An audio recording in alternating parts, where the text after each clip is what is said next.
What if I told you that giving away free food to a hungry child could make you a millionaire? Keisha Williams had $18 to her name. Her daughter needed new shoes. The rent was due in 3 days.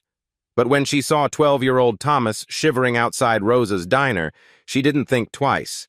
She opened that door and fed him anyway.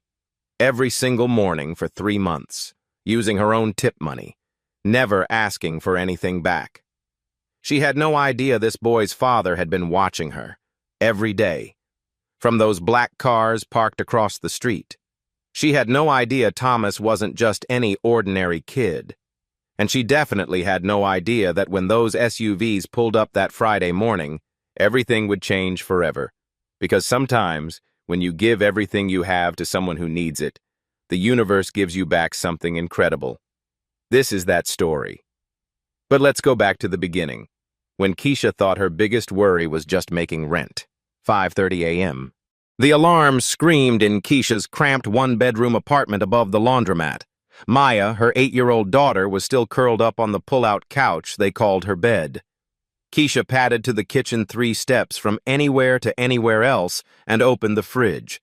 Half a loaf of bread, generic peanut butter running low, a carton of milk that would last maybe 2 more days. She counted the coins in the mason jar on the counter. $18.37 until Friday. Maya's school shoes had holes so big you could see her socks, but rent was due in 3 days. $18, she whispered to herself. Just make it to Friday. The math was always the same, always brutal. Rosa's diner sat on the edge of downtown like a stubborn old dog that refused to move. Yellow booths with duct tape holding the cracks together, coffee that had been brewing since the Clinton administration. But it was work, and work meant survival. "Morning, Mr. Rosa," Keisha called out, tying her apron as she walked through the back door. "You're 5 minutes late, mija," Rosa grumbled, but his eyes were kind. At 68, he'd hired Keisha 6 months ago when no one else would. Single mother, no restaurant experience, desperate. He'd seen it all before. The morning rush was the same every day. Construction workers grabbing coffee and donuts. Night shift nurses stopping by before heading home. People who tipped in quarters and knew exactly how much those quarters meant. Keisha remembered every order. Jerry, the electrician, liked his eggs over easy with extra toast. Mrs. Patterson, the postal worker, needed her coffee black with 2 sugars. No conversation before 7 a.m. The homeless woman who came in twice a week got a full meal that Keisha paid for with her own tips.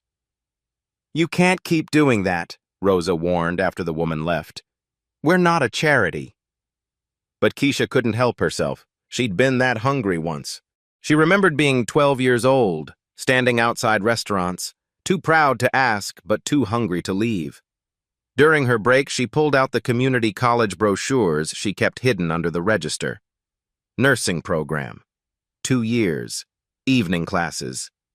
The application fee alone was $60 more than she had left this week. Maya deserved better than this. They both did.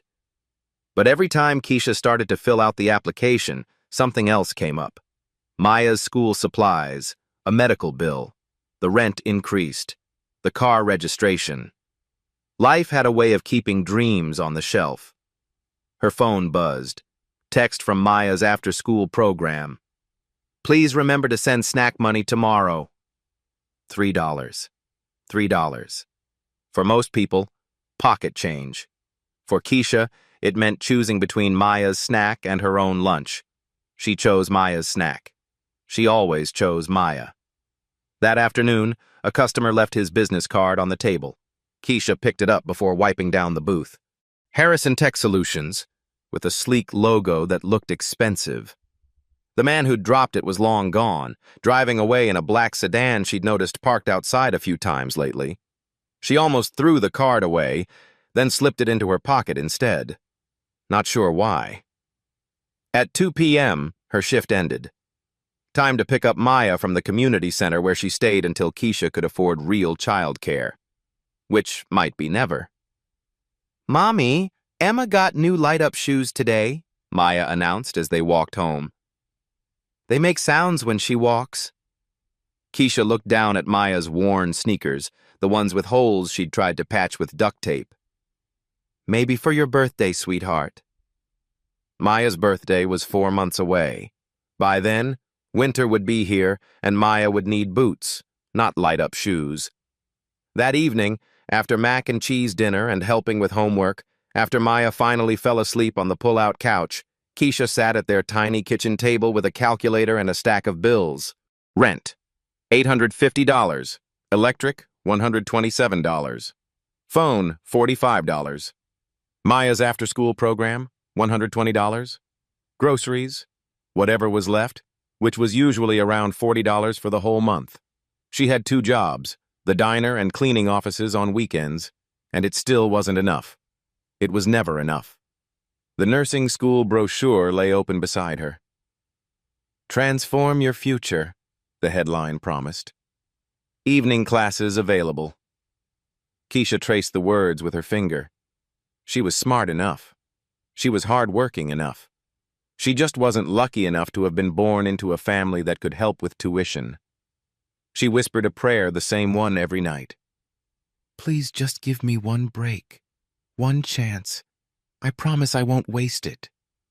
Outside, a black sedan drove slowly past their building, pausing for just a moment before disappearing into the night. Keisha didn't notice. She was too busy figuring out how to make $18 last until Friday. What she couldn't have known was that someone had already noticed her. Someone who had been watching. Someone who was about to test just how far her kindness could stretch. Then came that Tuesday morning when everything started to change, though she had no idea yet. The rain hit the city like a punishment. By 6 a.m., water was rushing down the gutters, turning streets into rivers. The weather app on Keisha's cracked phone screen flashed flood warnings. Rosa had called in sick with his back acting up again, leaving Keisha alone to open the diner. She flipped the sign to open and watched the empty street through rain-streaked windows. Days like this meant maybe 5 customers all morning. Days like this meant going home with $12 in tips instead of 20. She couldn't afford $12 days. The police scanner behind the counter crackled with reports of road closures and accidents. The kind of morning when smart people stayed home. The kind of morning when Keisha still had to work because staying home meant no money at all. She was refilling the coffee machine when she saw him. A small figure across the street, hunched under a jacket that was too thin for the downpour. Even through the rain, she could tell he was soaked through. A boy, maybe 12 years old, standing under the broken awning of the closed electronics shop. He wasn't waiting for the rain to stop. He was staring at the diner. Keisha watched him for 5 minutes, 10 minutes. He didn't move, just stood there in the rain, backpack clutched against his chest, looking through the window like he was trying to solve a puzzle. She'd seen hungry kids before. This was different. This boy had that look, the one she remembered from her own childhood. Pride fighting with need, wanting help, but not knowing how to ask for it. His lips were turning blue. The boy took a step toward the diner, then stopped.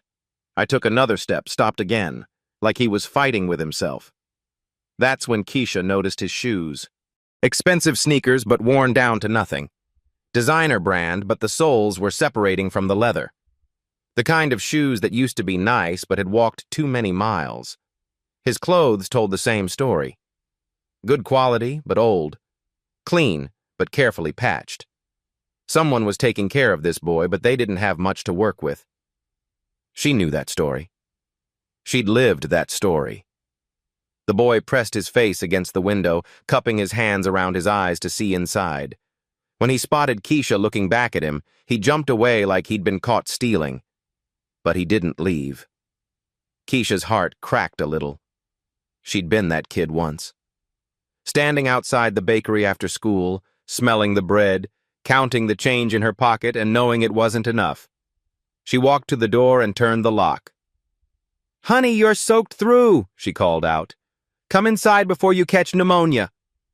The boy froze. I don't have money for food, ma'am." His voice was polite. well spoken. But underneath the politeness was something that made Keisha's chest tighten. This wasn't a kid looking for a handout. This was a kid who was genuinely hungry. "Good thing I made way too many pancakes this morning," she lied smoothly. "Can't let them go to waste." "What's your name?" "Thomas." He stepped inside, dripping water onto the worn linoleum. "Are you sure? I really can't pay." "I'm Keisha." "And I'm sure." She grabbed a towel from behind the counter. "Sit anywhere you like."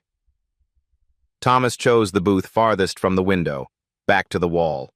Street smart. This kid had learned to watch his surroundings. While Keisha cooked, Thomas sat perfectly still, hands folded in his lap. Waiting. Not demanding. Not complaining about the wait time or asking for extra anything. Just grateful.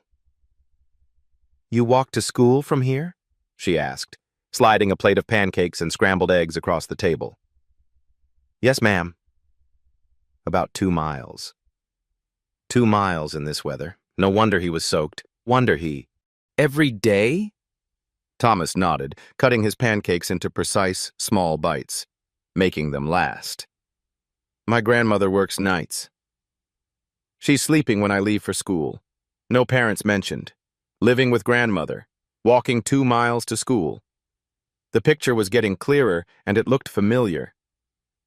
"Well," Keisha said, refilling his orange juice, "looks like we both got here early. This can be your spot. Every morning, 6:45. Deal?" Thomas looked up at her, eyes wide. For a second, she thought he might cry. Instead, he nodded. "Deal. But someday I'll pay you back. I promise." "Sweetheart, you just did. You gave me someone to cook for." What Keisha didn't see was the black sedan parked 2 blocks away, engine running, windshield wipers moving slowly back and forth. The man inside had been watching the whole interaction through a pair of high-end binoculars. He picked up his phone and made a call. "She took the bait, just like you said she would." For 3 weeks, their morning ritual continued. But Keisha had no idea she was about to save more than just breakfast. 6:45 a.m. every single day. Thomas would appear at the window like clockwork, and Keisha would have his plate ready. Pancakes on Monday, eggs and toast on Tuesday, French toast on Wednesday. She called them leftovers and mistakes. But they both knew the truth. She was spending her tip money every day. The money she needed for Maya's shoes. The money she needed for her nursing school application. The money she needed to survive. But she couldn't stop. Not when she saw how Thomas ate careful, grateful, making every bite count. Not when she saw how he did his homework at the counter during slow mornings, neat handwriting, advanced math problems that impressed her. "You're smart," she told him one morning, looking over his calculus homework. "My dad taught me," Thomas said quietly. Then he changed the subject, like he always did when family came up. Rosa was getting suspicious. "Keisha, mija, the food costs are up 20% this month. Maybe the suppliers raised prices?" she suggested weakly. Rosa wasn't stupid, but he was kind. He pretended to believe her. The routine was perfect until it wasn't. Wednesday morning, Thomas didn't show up. Keisha kept checking the window, the pancakes getting cold on the griddle. By 7:15, she was worried. By 7:30, she was scared. Thursday morning, same thing. Empty window, cold pancakes, growing fear. Friday morning, 7:30 a.m. Keisha was about to throw away another untouched breakfast when Thomas burst through the door. His eyes were red. His hands were shaking. "They're coming for me today." The words tumbled out between ragged breaths. "Social services. I don't know where they'll take me." Keisha dropped the coffee pot she was holding. It shattered on the floor, but she didn't care. "Slow down, honey." "What happened?" "My grandmother." Thomas wiped his nose with his sleeve. "She had chest pains Tuesday night. They took her to the hospital. Her heart, they say she needs surgery. The pieces clicked into place. No Thomas Wednesday or Thursday because he was at the hospital. No one to take care of him. Where have you been staying? With Mrs. Lane next door, but she can't keep me. She's got her own grandkids. Thomas's voice cracked. The social worker lady called this morning. She's coming at 10 a.m. to pick me up. Pick you up for what? Foster care, until grandmother gets better, if she gets better. Keisha felt something fierce rise up in her chest. The same feeling she got when Maya was sick, when Maya was scared, when Maya needed her mama to fix the unfixable. Come on. She grabbed her purse and her keys. We're going to fix this. But you're working. Rosa, she called to the back office. Family emergency. Can you cover my shift? Go, mija. Family first. Thomas stared at her. I'm not your family. You are now. The drive to the hospital ate up 2 hours and half a tank of gas. Hospital parking was $8. $8 Keisha didn't have, but she fed quarters into the meter anyway. The ICU was a maze of beeping machines and worried families. Thomas led her to room 314, where a tiny woman lay connected to more wires than seemed possible. Grandma, Thomas whispered. The woman's eyes fluttered open. When she saw Thomas, she tried to sit up. My boy, my sweet boy. Her voice was weak but fierce. They want to take you away. This is Keisha, Thomas said. She's the one I told you about. The one who feeds me breakfast. The grandmother's eyes found Keisha's. You're the angel. I'm just a waitress, ma'am. But I'm here to help. For the next 4 hours, Keisha became someone she didn't know she could be. She talked to nurses, demanding answers. She cornered doctors, asking questions. She called the social worker and negotiated like her life depended on it. The boy has a temporary placement lined up with a church family, she told the social worker over the phone. Mrs. Patterson from First Baptist. She's taking him tonight. It was a lie. She didn't know Mrs. Patterson from First Baptist, but she'd figure it out. She spent her last $20 on parking extensions. Her phone was buzzing with messages from Maya's school. Where was she? Maya was waiting in the aftercare program, wondering why Mommy was late. But Keisha couldn't leave. Not yet. At 6 p.m., she finally had good news. The surgery was scheduled. Thomas could stay with the church family. The social worker was satisfied. Thomas hugged his grandmother goodbye, promising to visit every day after school. In the hospital elevator, he turned to Keisha. Why did you do all that? You don't even know me. The elevator doors opened, and they walked toward the parking garage. Keisha thought about her answer. She thought about being 12 years old and having nobody. She thought about Maya and how she'd want someone to help her daughter if she was ever in trouble. Because somebody should have helped me when I was 12, she said finally. Thomas was quiet until they reached her beat-up Honda. How much did today cost you? Keisha didn't want to think about it. Gas, parking, lost wages from missing her shift, lost tips. At least $60, maybe more. Don't worry about that. But you need that money. I've seen you counting your tips. I know you're struggling. Smart kid, too smart. Sometimes the right thing costs more than you can afford, she said. You do it anyway. They drove in comfortable silence until Thomas spoke again. My dad's coming back next week. He's been away on business, but grandmother's surgery changed everything. He'll want to meet you. I'd like that, Keisha said, imagining a man who worked construction or drove trucks. Someone who'd raised such a polite, smart boy couldn't be too bad. He's going to want to pay you back. For everything. You tell your dad that seeing you safe is payment enough. What Keisha didn't see was the black sedan following them home, staying 3 cars back, professional and invisible. The driver was speaking quietly into a Bluetooth headset. Yes, sir. She did exactly what you predicted. Spent money she doesn't have, missed work. Put the boy first. A pause. Your assessment was correct. She's the real deal. Keisha thought she'd simply helped a child in need. She had no idea that the child was about to repay her in ways she never imagined. Saturday morning felt different. Keisha dragged herself to work on 3 hours of sleep, her body aching from the stress of the previous day. Maya had asked a dozen questions about why Mommy was so late picking her up, questions Keisha couldn't fully answer. "You look terrible, mija," Rosa said as she tied her apron. His eyes were concerned but not angry. "Is everything okay with your family?" "Just a friend who needed help," she said, which was true enough. Rosa nodded and didn't press. That's why she loved working for him. The diner felt empty without Thomas at 6:45. Keisha kept glancing at the window, missing their morning routine more than she expected.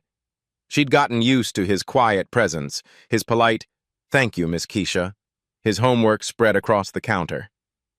At 10 a.m., the bell above the door chimed. Keisha looked up from the register and nearly dropped the coffee pot again. Thomas walked in, but he wasn't alone. Behind him, a tiny woman in a wheelchair, an oxygen tank attached to the side, but her eyes bright and fierce. "Grandma wanted to meet you," Thomas said, his face lighting up for the first time in days. The grandmother wheeled herself closer to the counter, her gnarled hands gripping the armrests. When she spoke, her voice was weak but determined. "You," she said, pointing a shaking finger at Keisha. "You saved my boy's future." "Ma'am, I just—" "No." The old woman's voice grew stronger. "Don't you dare minimize what you did. I know what it cost you. Thomas told me everything." Keisha glanced at Thomas, who looked embarrassed but proud. "You used your own money," the grandmother continued.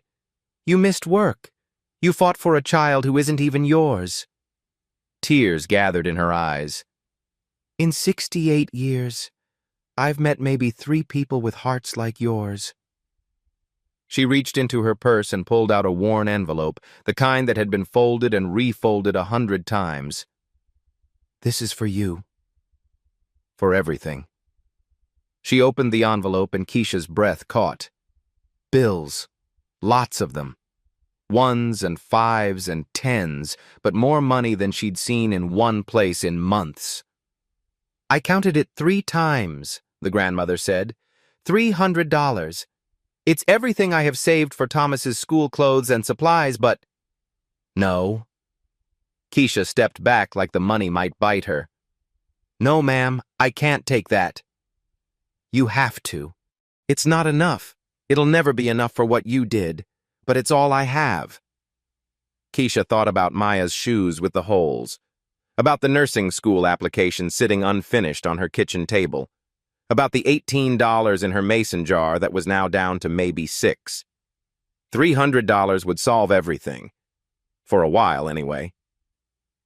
"Ma'am, you need that money for your recovery, for medicine and therapy and—" "I need to know that good people get rewarded for being good," the grandmother interrupted. "The world doesn't work that way enough."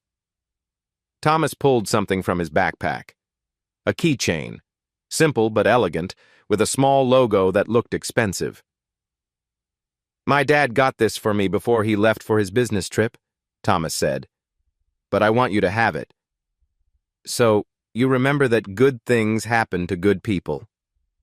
Keisha took the keychain, studying the logo. Harrison Tech Solutions. Where had she seen that before? "Your father works in computers?" "Something like that," Thomas said, smiling mysteriously. "He'll be back next Friday." "He really wants to meet you." The grandmother leaned forward in her wheelchair. "Child, my grandson's father is going to want to thank you properly. But right now, you take this money. You take it for your own daughter, for your own dreams." Keisha looked at the envelope again.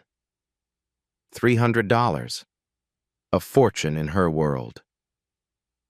"I can't," she said firmly, pressing the envelope back into the grandmother's hands. "Thomas brightened my mornings. That's enough payment." The old woman's eyes filled with tears. Most people would take the money. Most people didn't get to know Thomas, Keisha replied. He's special. You raised him right.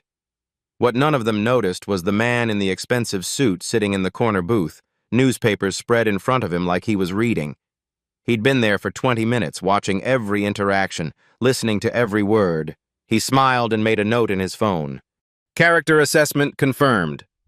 She's exactly what we need. As their friendship deepened, Keisha began noticing things that didn't quite add up about Thomas's family. Thomas was back to his regular routine, eating breakfast at 6:45 every morning.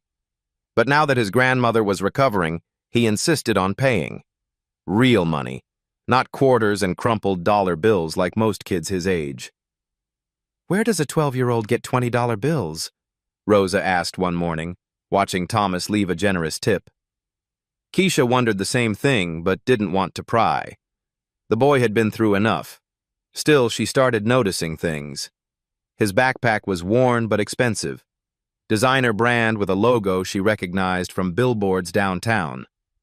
His phone was the newest model, the kind that cost more than Keisha made in 2 weeks.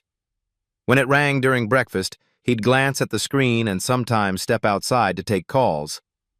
Sorry, Miss Keisha. Just work stuff. Work stuff? What kind of work is called a 7th grader? Tuesday morning, she overheard part of his conversation through the window. No, the user interface needs to be more intuitive. Kids won't engage if they can't figure it out in 30 seconds. Pause. Yes, I tested it myself. Trust me, Dad, 13 clicks is too many. Keisha stared. That wasn't how 12-year-olds usually talked. Wednesday, an elderly customer was struggling with his smartphone, trying to video call his grandson. Thomas noticed and walked over. May I help, sir? Within minutes, Thomas had the man connected to his family, had shown him 3 shortcuts, and had downloaded an app that would make future calls easier. Son, you know more about this thing than the kid at the phone store, the man said, amazed. My dad's company makes technology that helps people communicate better, Thomas replied casually. We beta test everything before it goes public. We? Beta test? That afternoon, Keisha Googled Harrison Tech Solutions on the library computer during her break. Her heart nearly stopped. The logo from Thomas's keychain filled the screen. But this wasn't some small local business. This was a major tech company. Articles about artificial intelligence. Something called Series B funding. Numbers with more zeros than she could count. The founder's photo was professional and confident, but the website only showed him from behind or in silhouette. Visionary leader transforming education through technology, the bio read. David Harrison believes technology should serve everyone, not just the privileged. David Harrison, Thomas's father. Keisha's hands shook as she scrolled through more articles. Harrison Tech raises $50 million. Revolutionary AI platform serves 2.3 million students. The startup that's changing everything. This couldn't be the same family. Could it? Thursday morning, she watched Thomas more carefully. The way he carried himself. The way he spoke to adults like an equal. The way he casually mentioned things like market research and user experience. And those black cars that seemed to be everywhere lately. Always parked where they could see the diner. Always with professional-looking drivers who never came inside. Thomas, she said carefully, what exactly does your father do? Thomas smiled that mysterious smile she was getting used to. He solves problems people didn't know they had. When Friday morning arrived, Keisha expected to meet a grateful parent. What she got was a revelation that changed everything. 6:30 a.m. Keisha was prepping the morning specials when she heard them. Car doors slamming. Not one or two, multiple doors, closing in perfect sequence like a military operation. She looked through the window and felt her breath catch. 3 black SUVs had pulled up to Rosa's diner. Professional drivers. tinted windows, the kind of vehicles that screamed money and power. "What in the world?" Rosa muttered, peering over her shoulder. Keisha's first thought was that they'd made a mistake. Wrong location. Maybe some corporate meeting was supposed to happen at the fancy hotel downtown, not at a rundown diner on the edge of nowhere. Then she saw Thomas through the window, face pressed against the glass, eyes lighting up like Christmas morning. "Dad's here!" he called out, bursting through the door. "Dad?" The lead SUV's door opened, and out stepped a man who commanded attention without trying. Tall, confident, wearing a suit that probably cost more than Keisha's rent. But his smile was warm and real and exactly like Thomas's. "Dad!" Thomas ran to him, and the man caught him in a hug that made Keisha's heart squeeze. "Hey, buddy." "Miss me?" "Every day. Dad, this is Keisha, the one I told you about." The man walked toward the diner, and Keisha tried to process what she was seeing. This wasn't the construction worker or truck driver she'd imagined. This was someone who belonged in boardrooms and magazine covers. He extended his hand to her. "David Harrison, I've heard so much about you."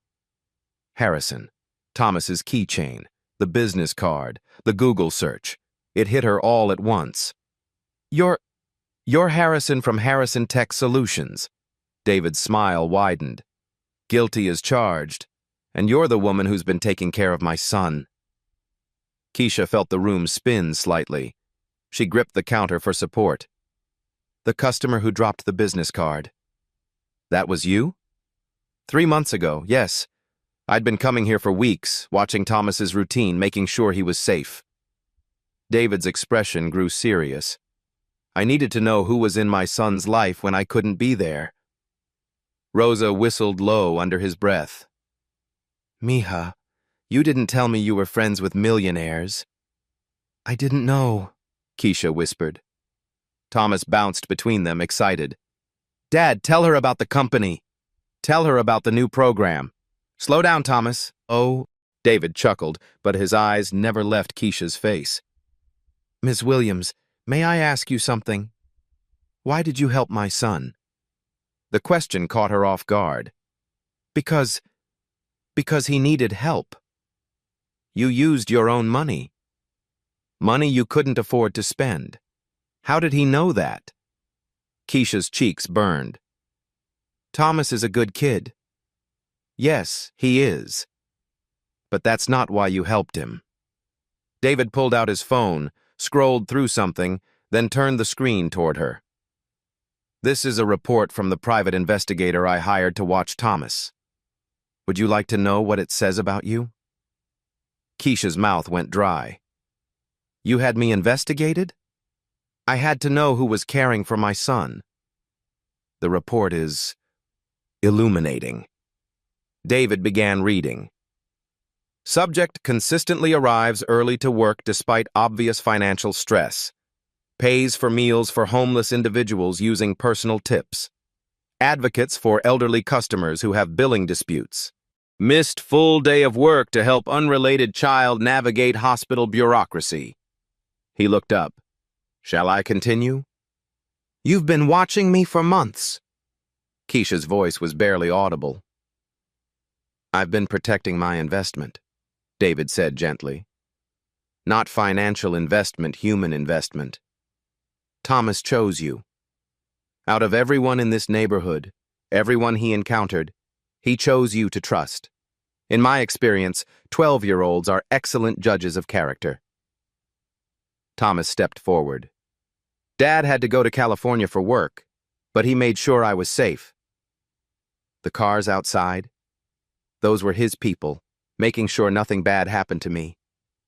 "You mean—" Keisha's brain was struggling to catch up. "The whole thing was a test," David confirmed. "Not of you, you were never being tested. You were being observed. Thomas was learning about independence, about making good choices, about recognizing genuine kindness versus manipulation." "I don't understand." David's expression softened. "Keisha, may I call you Keisha? My company has been successful beyond my wildest dreams. We've got more money than we know what to do with. But all the money in the world can't buy what you gave my son." "What did I give him?" "You showed him that kindness exists without expectation of reward, that good people will help others even when it costs them dearly. That character matters more than circumstances." David's voice grew emotional. "Do you know how rare that is? Especially for a kid who's grown up around people who always want something?" Thomas nodded enthusiastically. "Dad says most people are nice to me because they know who he is. But you were nice to me when you thought I was nobody." "You were never nobody," Keisha said automatically. "Exactly." David smiled. "That's exactly what I hoped you'd say." The other SUVs had emptied during their conversation.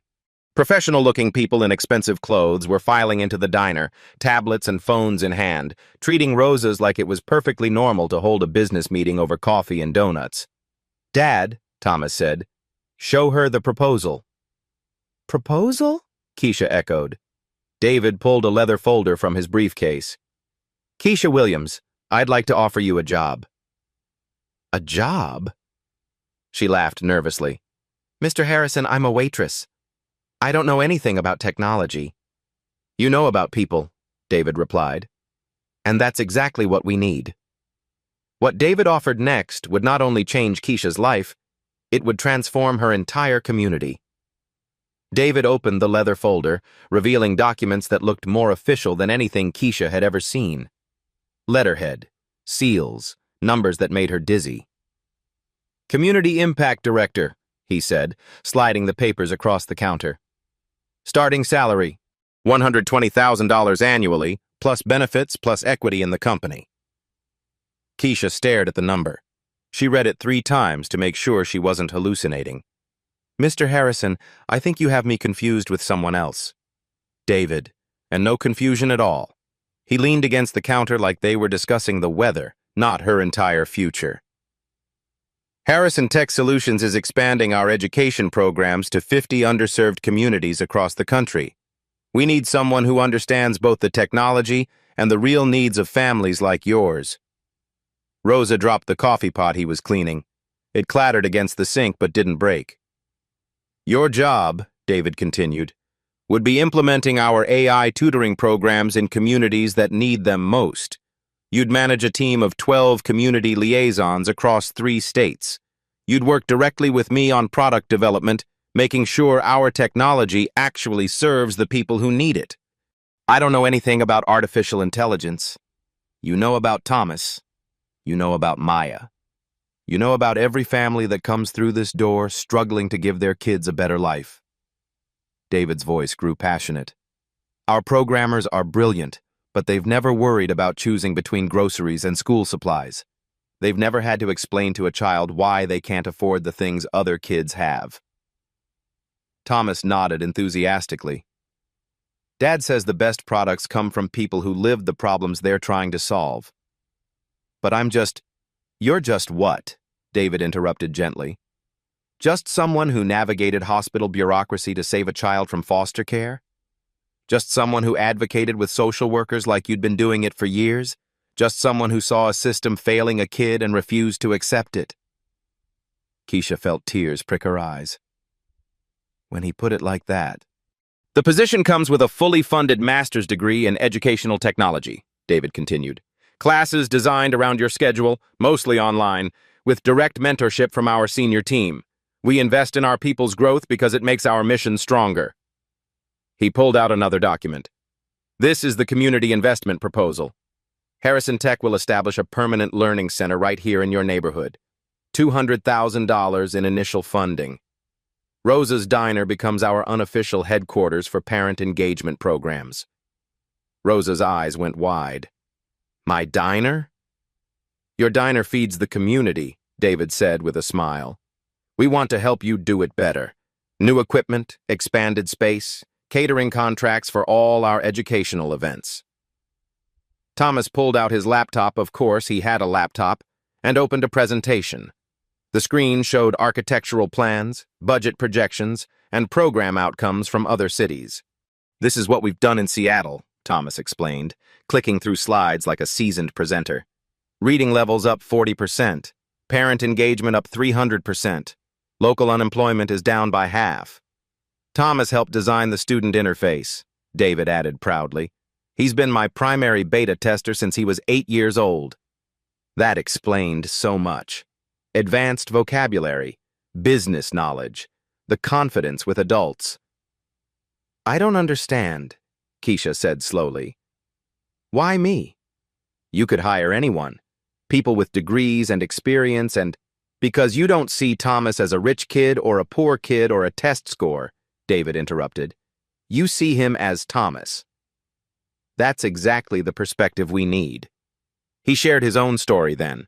Foster care until 18, working 3 jobs to get through college, building the company because he believed technology should serve everyone, not just the privileged. I know what it's like to be hungry, he said quietly.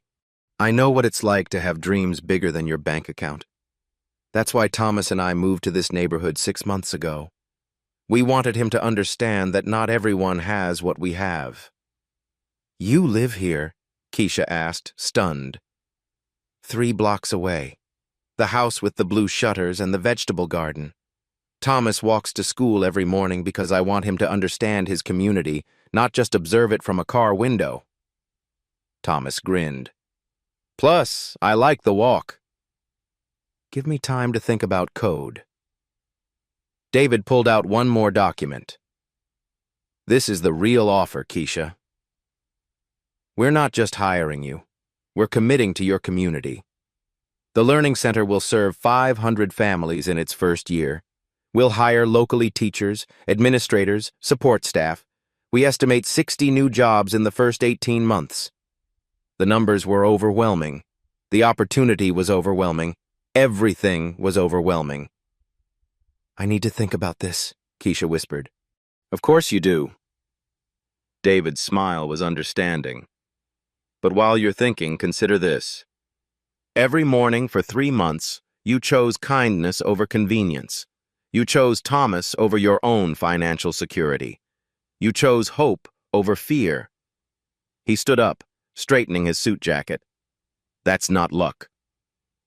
That's character. And character can't be taught or bought or faked. Thomas closed his laptop and looked at her seriously. Miss Keisha, you saved me when I needed saving. Now let us help save your community. The diner was quiet, except for the hum of the coffee machine and the scratch of pens as David's team worked on tablets in the corner booths. One more thing, David said, reaching into his briefcase. This is for Maya. He handed her an envelope. Inside was a letter of acceptance to Riverside Academy, one of the best private schools in the city. Full scholarship, he said simply. Whether you take the job or not. Because good kids deserve good opportunities, and good mothers deserve to see their children thrive. Keisha stared at the letter, then at Thomas, then at David. Her whole world had just changed in the space of an hour. 6 months later, the transformation was beyond what anyone had imagined possible. The same woman who used to count quarters for her daughter's school milk was now standing in front of a room full of parents, teaching them how to use tablets to help their kids with homework. Remember, Keisha said, her voice confident and clear, the AI tutor adjusts to your child's learning speed. If Maria is struggling with fractions, the program will slow down and try different approaches until she gets it.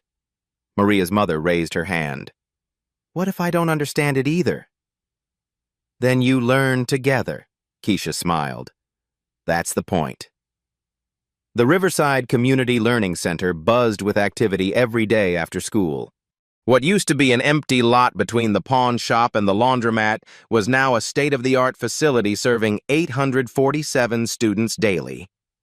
But it wasn't just the building that had changed. Mrs. Lane, Thomas's elderly neighbor, was now the center's head of cultural programming, teaching Mandarin to kids who'd never imagined speaking a second language.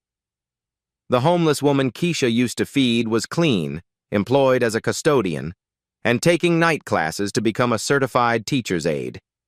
Rosa's diner had doubled in size and tripled in revenue.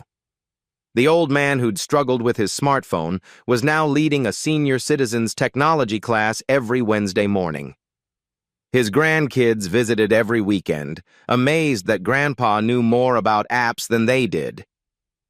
"Mija, look at this," Rosa called out, waving a newspaper. The headline read, "Local diner owner expands business, hires 15 new employees."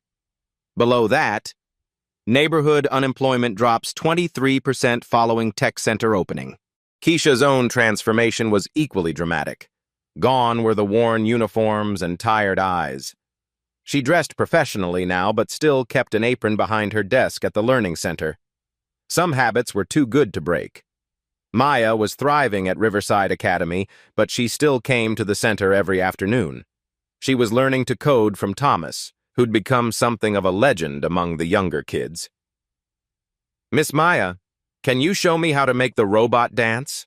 asked 7-year-old James, whose mother worked 2 jobs and never had time to help with homework before the AI tutoring program. "Thomas taught me, so I'll teach you," Maya said patiently. "That's how it works here." Everyone teaches everyone. The local news had caught wind of the story. Channel 7's education reporter did a feature called "From Waitress to Tech Director, a Community Transformed." "What started as simple kindness," the reporter said, standing outside the learning center, "has become a model for how technology companies can genuinely impact underserved communities." But the most dramatic changes weren't in the newspapers. They were in the kids who now believed college was possible. In the parents who no longer felt helpless when their children brought home assignments they couldn't understand. The elderly residents who weren't isolated anymore because they could video call their families. They were in the local high school's test scores, up 34% across all subjects. In the community college enrollment from the neighborhood, up 156%. In the small businesses opening along the street now that foot traffic has increased. David visited every month, treating Rosa's diner like his second office. He'd sit in the same booth where he'd first watched Thomas and Keisha, reviewing progress reports and planning expansions to other communities. The Harrison model, as education journals were calling it, had attracted attention from universities, government agencies, and other tech companies. Keisha found herself invited to conferences, quoted in articles, consulted by mayors and school superintendents. "How does it feel?" a journalist asked during one interview, "to go from serving coffee to serving as a national model for community engagement?" "I'm still serving," Keisha replied, "just serving more people." The program's success had exceeded every projection. Harrison Tech's stock price had jumped 200% since the community program launched, as investors realized that authentic community engagement wasn't just good ethics, it was good business. Other tech companies were scrambling to replicate the model, but as David told his board of directors, "You can copy our programs, but you can't copy Keisha Williams. She's one of a kind." Thomas, now 13, had grown 3 inches and gained the confidence that comes with knowing you're making a difference. He spent his afternoons teaching younger kids and his evenings working on new program features with his father. "Dad," he said one evening as they walked home past the learning center, "remember when you said this was all an experiment?" "Best experiment I ever ran," David replied. "Think it'll work in other places?" David smiled, watching through the center's windows as Keisha helped an elderly man set up his first email account. "Son, kindness is universal. We just found a way to scale it." 1 year later, the morning ritual continued, but everything had changed. 6:45 a.m. Rosa's Diner. The same time, the same place, but a completely different world. Keisha pushed through the door wearing her professional blazer, but she still had an apron folded in her briefcase. Some traditions were too precious to abandon. Thomas was waiting at their booth, because Rosa had put up a small brass plaque that read, "Reserved for Family," with his homework spread across the table. But instead of 7th grade math, he was working on code for the Learning Center's newest AI feature. "Morning, Miss Keisha," he said, looking up with that same bright smile that had won her heart a year ago. "Morning, Thomas." The usual? You know it. She still served him breakfast. He still insisted on paying, though now his $20 bills came with stories about the kids he'd helped code their first programs. The tip he left went directly into Rosa's new scholarship fund for local students. Maya joined them twice a week, backpack heavy with advanced placement coursework from Riverside Academy. She'd sit next to Thomas, the two of them discussing algorithms and social justice with equal passion. "Thomas, show Miss Keisha the new interface," Maya said, sliding into the booth. "It's for the reading comprehension module," Thomas explained, turning his laptop screen toward her. "We made it so kids can choose avatars that look like them." "Representation matters, right?" "Right," Keisha agreed, remembering the little girl she used to be, looking for heroes who shared her face. The morning rush was different now, too. Construction workers still grabbed coffee and donuts, but many of them were building new community centers in other neighborhoods. Nurses still stopped by after night shifts, but some of them were taking advantage of Harrison Tech's continuing education programs. The line at 7 a.m. now included parents dropping off kids at the learning center before work, elderly residents heading to computer classes, and teenagers who'd discovered that coding could be just as creative as music or art. "Ms. Williams," called out a voice from the door. It was Jennifer, whose son had struggled with reading until the AI program helped him catch up to his grade level. "Marcus got into the gifted program at school." "That's wonderful," Keisha beamed. "Tell him I'm proud of him." These moments happen every day now. Small victories, big dreams coming true. Kids who'd been written off by the system discovering they were brilliant all along. At 8:15, David arrived for his weekly breakfast meeting, sliding into the booth across from Thomas and Keisha like he'd been doing it all his life. "How are the Chicago applications looking?" he asked, reviewing plans for the next community center on his tablet. "Promising," Keisha replied. 3 neighborhoods have submitted proposals. I think the South Side location would be perfect." "Dad," Thomas said, "remember when you first saw Miss Keisha help that homeless lady with her meal?" David smiled. "I remember thinking, that woman understands what we're trying to build." "And now?" "Now I think we're building something she taught us was possible." Keisha's story reminds us that every single day we have chances to change someone's life, and in doing so, change our own. She started with $18 and a heart full of kindness. She ended up transforming an entire community and becoming a national leader in educational technology. Not because she was lucky, but because she chose to help when it would have been easier to look away. Think about your own neighborhood, your own community. Who's the kid standing outside in the rain? Who's the person everyone else walks past? Who could use what you have to offer, even if what you have feels small? Your smallest act of kindness might be someone's biggest breakthrough.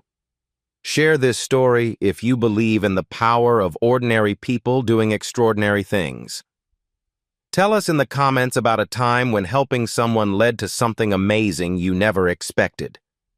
And if you want more stories that prove kindness is the most powerful force for change, hit that subscribe button. Subscribe. Because the world needs more people like Keisha, people who believe that giving everything you have is how you get everything you need. What if the next person you help is waiting to help you change the world? The story you heard today wasn't cleaned up.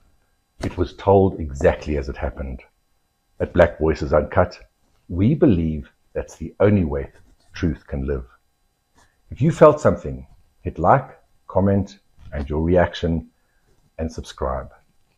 Every week, we bring you voices that refuse to be silenced.